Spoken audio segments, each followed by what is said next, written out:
Bom dia a todos, bem-vindo em mais uma aula nossa, começando aqui em formas de fixação do salário, que é a continuação da matéria após aquela live que nós fizemos na semana passada.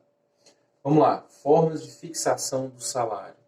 Então, o salário ele tem a característica de ser pós-numeração, então eu trabalho 30 dias, depois eu recebo, certo? Mas qual que é o tempo de pagamento? Tem três formas de fazer esse pagamento ao empregado. Eu tenho a unidade de tempo, eu tenho a unidade de obra e eu tenho por tarefa. Esses três tipos. Na unidade de tempo, a letra A aí da apostila, na unidade de tempo nós temos então a fixação por quinzena, por mês, por semana. Então vai ser o tempo do pagamento. Quando é que eu vou pagar? Não importa se eu fixei com você, olha, o seu trabalho é quinzenal. Então, o tempo de pagamento é diferente da duração do trabalho. Porque eu posso falar, você vai trabalhar por dia, então aqui a fixação do seu salário vai ser por dia, mas o pagamento será mensal, tá certo? Então, essa é a unidade de tempo. Vocês podem considerar o artigo 4º da CLT como uma novidade. Esse artigo 4º da CLT traz o tempo à disposição. Então, sempre o tempo à disposição será considerado para fins de pagamento do salário. O artigo 4º é uma disposição nova e trouxe também aí algumas exceções. A última letra lá, salvo engano, é a exceção, que fala que empregado que tiver que ficar na empresa para trocar o uniforme, nesse caso, não será considerado como ausência de trabalho. Então, o empregado que estiver depois do seu horário de trabalho, em expediente ainda, então bateu o cartão e teve que ficar lá para tirar o uniforme obrigatoriamente que a empresa o emprestou, esse tempo de troca do uniforme, nesse caso, será considerado como tempo à disposição. O artigo 4º, então, traz algumas cautelas para o empregado, né? Então, vocês vão ler todos lá, e como eu ensinei em sala de aula, quando for a exceção, então, nesse caso, a exceção, vocês vão marcar de amarelo, tá certo? Pois bem, então, unidade de tempo, você vai fazer o pagamento de acordo com o combinado do empregado, mas não importando qual foi o tipo de duração de trabalho.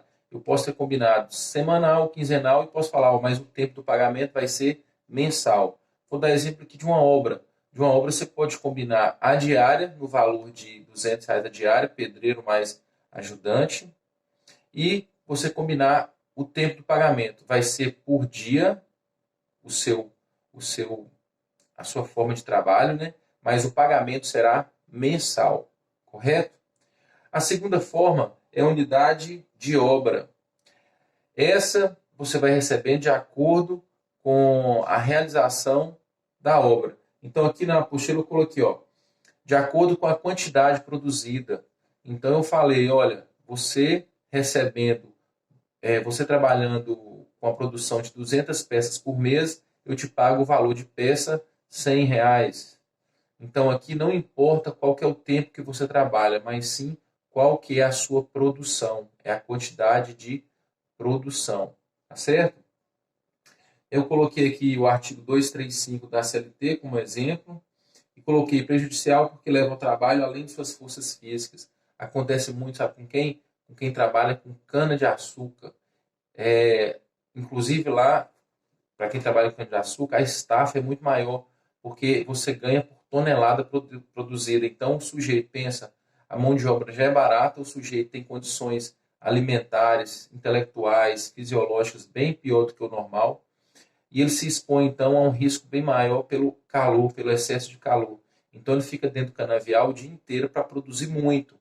Então, essa forma, essa unidade de obra, alguns consideram que ela é degradante, ela traz um trabalho degradante aí, tá certo? Mas ela é permitida, lógico, dentro dos patamares mínimos aí de saúde, higiene e segurança, certo? Em regra, para quem trabalha em plantação, já foi considerado pelo TST proibido, tá certo? Proibido não quer dizer ilícito, né? Proibido sim, se o empregador não seguir as regras básicas de fornecer alimentação adequada, farta, de fornecer horário de alimentação, de descanso, tá certo? para todo mundo que trabalha em cana-de-açúcar, existem lá, depois vocês podem consultar, que não faz parte da matéria agora, vocês podem jogar lá o J e súmula do TST. Vou ser mais rápido aqui, ó. Já vou colocar, porque já que a aula é gravada, dá tempo de expandir aí e deixar todo mundo bem atualizado. Então aqui, ó, vamos lá, cana-de-açúcar, jurisprudência. Os alunos me questionam muito como que eu faço para achar aqui rapidamente as súmulas do TST. Eu jogo palavra básica. Então, aqui eu já achei, ó, OJ235 do TST. Olha o que diz essa OJ235 do TST. Professor, por que você está falando isso na matéria aqui? O que eu estou falando, gente? Porque eu estou falando aqui de unidade de obra. A unidade de obra pode ser degradante ao trabalho porque ela expõe o empregado a uma força exorbitante. Então, pensa, eu falo com você assim, olha, você vai ganhar de acordo com sua produção. Eu tenho 5 filhos para criar. Lógico que vou querer trabalhar muito mais, vou querer produzir muito mais. Então, essa produção excessiva, principalmente para quem trabalha aí com cana-de-açúcar, ela então expõe o empregado a uma situação de risco maior. E aí, o que foi considerado para o salário por produção? Tá certo? Então, assim, ó, o empregado que recebe salário por produção, eu vou deixar esse exemplo do canavieiro, e vou deixar o exemplo também de quem trabalha costureira. Então, pensa, costureira, ela trabalha dia e noite. Você já ouviu falar isso muito bem. A minha mãe é costureira, trabalhou a vida inteira. Porque dia e noite produzindo, porque ela ganha por peça. Aí fala, o empregado que recebe salário por produção e trabalha em sobrejornada, então sobrejornada, horas suplementares, horas extras, tem direito à percepção apenas do adicional de hora extra. Tome cuidado. Exceto no caso do empregado cortador de cana, a quem é devido o pagamento das horas extras e do adicional respectivo. Vocês podem fazer a combinação aqui, ó, da súmula 340 do TST, que fala do comissionista puro. Mas essa OJ235, ela fala o seguinte, olha, para quem é cana-de-açúcar, ainda que seja por produção, eles vão ter o pagamento da hora extra cheia, que nós já vimos em sala de aula, mais os 50%. Então não vai receber só 50%, vai receber o valor da hora mais os 50%. Tá certo? Então fica a dica da OJ235. Depois eu tenho aí a forma de fixação do salário por tarefa. Essa por tarefa, meus amigos, é uma combinação entre um tempo e a produção. Então eu falarei assim, empregado, você tem 4 horas para fazer 100 peças, certo? Então essa unidade seria um misto.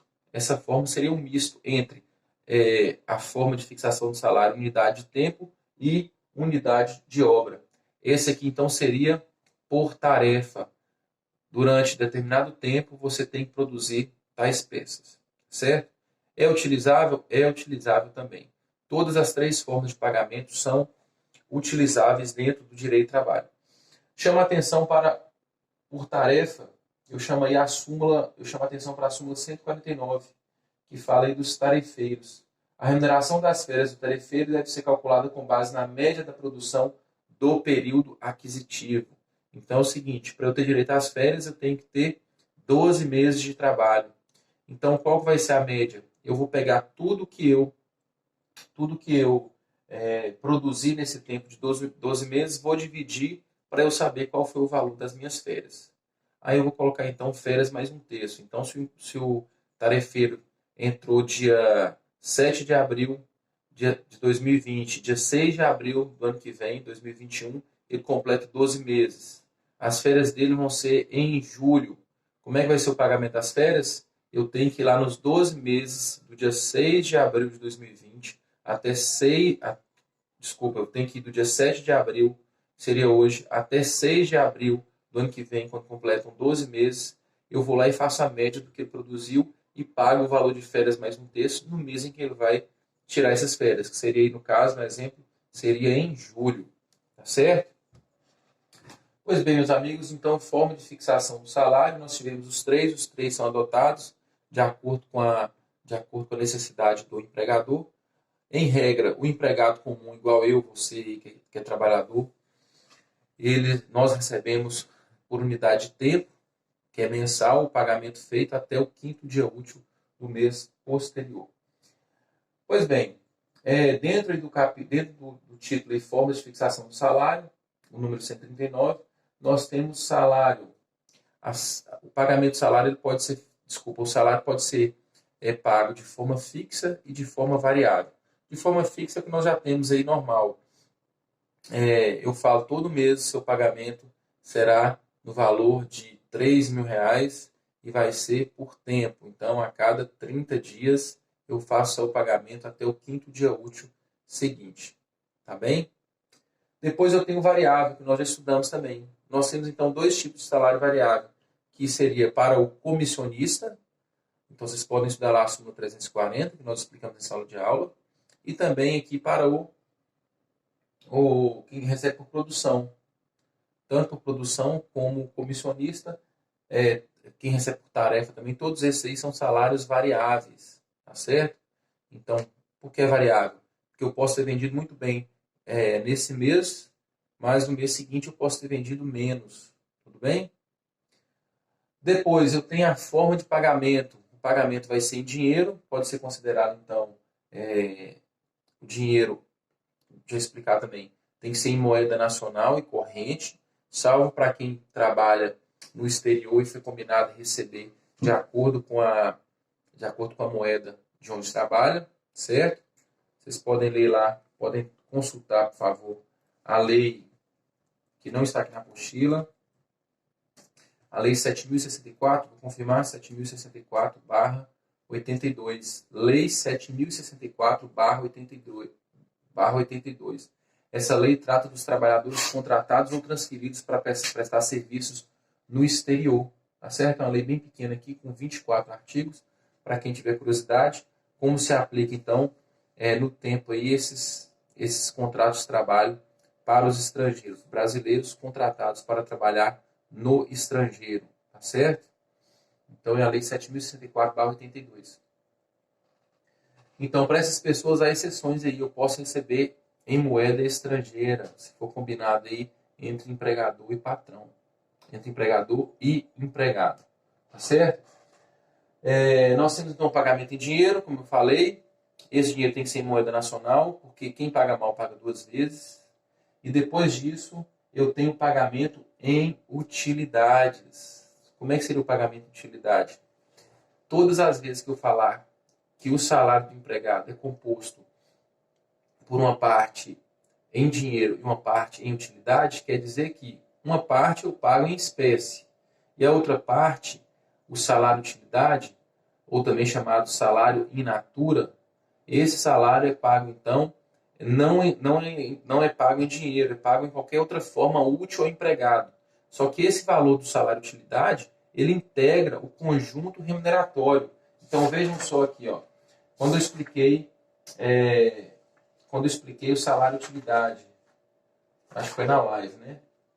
Mas eu vou repetir aqui então. O salário de utilidade, ele vai ser pago em uma forma de bens ou serviços para o trabalhador. Não é pago em dinheiro, mas ele integra o conjunto remuneratório.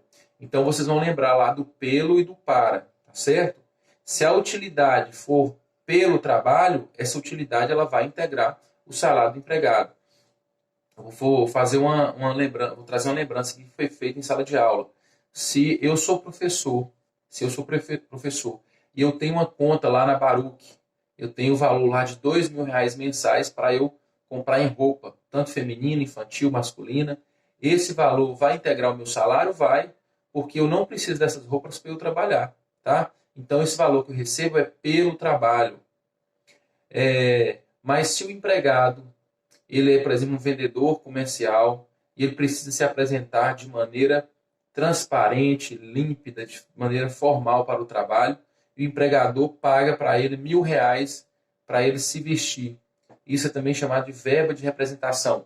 Esse valor aí que ele recebe, ele tem um salário de 3.000 e recebe mais R$ 1.000 de verba de representação.